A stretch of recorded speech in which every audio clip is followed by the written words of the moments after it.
And today is 21st of June, International Day of Yoga. This year marks the 10th edition with the theme Yoga for Self and Society. The age-old practice of India represents the harmony of mind and body and has gained immense popularity in the past decade, ever since the United Nations declared this date as a special day for yoga. One of the highlights of this year's celebration is Indian Prime Minister Narendra Modi's visit to the Union Territory of Jammu and Kashmir. He is leading yoga celebrations at the Sher-e-Kashmir International Conference Center on the banks of picturesque Dal Lake in Srinagar. Since 2015, Prime Minister Modi has led the International Day of Yoga celebrations at various iconic locations, including Kartavya Path in New Delhi, Chandigarh, Dehradun, Ranchi, Lucknow, Mysore, and even the United Nations headquarters in New York.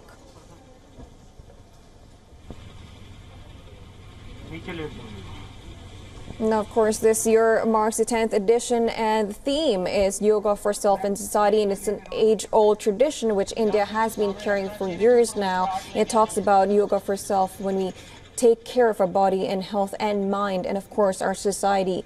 Now, the highlights, of course, is the celebration with Indian Prime Minister visiting the Union Territory, and he is leading the yoga celebrations at the Sher-e-Kashmir International Conference Center.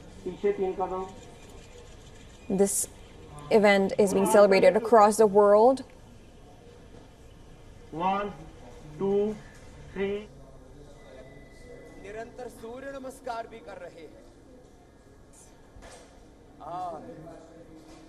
And of course, this is the 10th edition. Now, Prime Minister Modi has, of course, celebrated this in United Nations headquarters as well. So now, for more on this, our correspondent Idris Lone, who can tell us more about what's going on the ground. He's joining us from Srinagar. Thank you so much for joining us. And it looks like, well, how's the weather now? Which is it? Do we see a lot of people coming in? And how does it look on ground?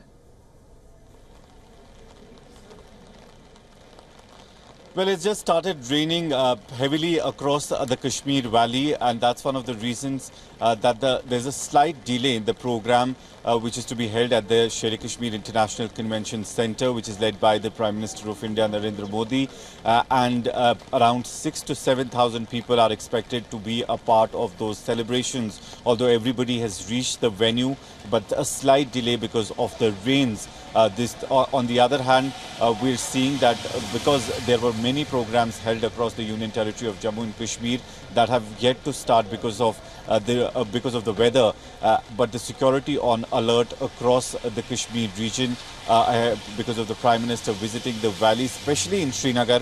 If we talk about the roads that connect the venue to other areas, especially the other districts of Kashmir Valley, all have been barricaded. The number of security personnel on the ground has also been increased, and there is a huge presence of security forces around the venue where the main function is to be held. All the other political parties as well as some regional political parties are also celebrating the 10th Yoga Day, but their programs will start after the Prime Minister finishes his program. So everybody is keenly waiting for the Prime Minister to start the yoga celebrations in Srinagar. It's the first time that the Prime Minister of India will be celebrating Yoga Day in Kashmir Valley. On the other side, security has been put on high alert not only in Srinagar but across the Union Territory of Jammu and Kashmir and on the line of control as well as on the international border as well. Right now, we know that Prime Minister Modi is not just there for celebrations. Of course, that's a big day, and we also have him there to lay foundations and inaugurate some development projects. Can you tell us more on that? Well, yes, the Prime Minister arrived yesterday in Srinagar, after which he directly went to inaugurate around 84 developmental projects worth 1,500 crore rupees, most of them related to the roads, connectivity as well as the infrastructure. A lot of them, especially close to the Nashri Tunnel project that was started by the government of India a few years ago, which was completed also, but some of it has been remaining and some extensions are to be done. That was also inaugurated by the Prime Minister. some of the projects related to the agriculture, horticulture, as well as to the infrastructure development across the Union territory.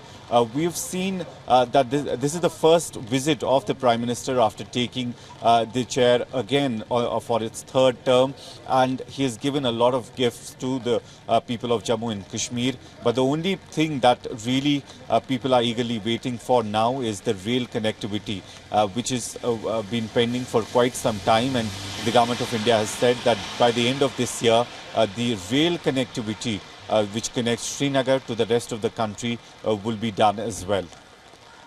Right, Idris, thank you so much for joining us. And of course, we'll be having you again for more updates as soon as we see the rains partially closing and we have the celebrations on full swing now. Now, to get more updates from the capital, our correspondent Johan Kastel and Nikita Singh are on ground. Let's take a look at the report they've sent.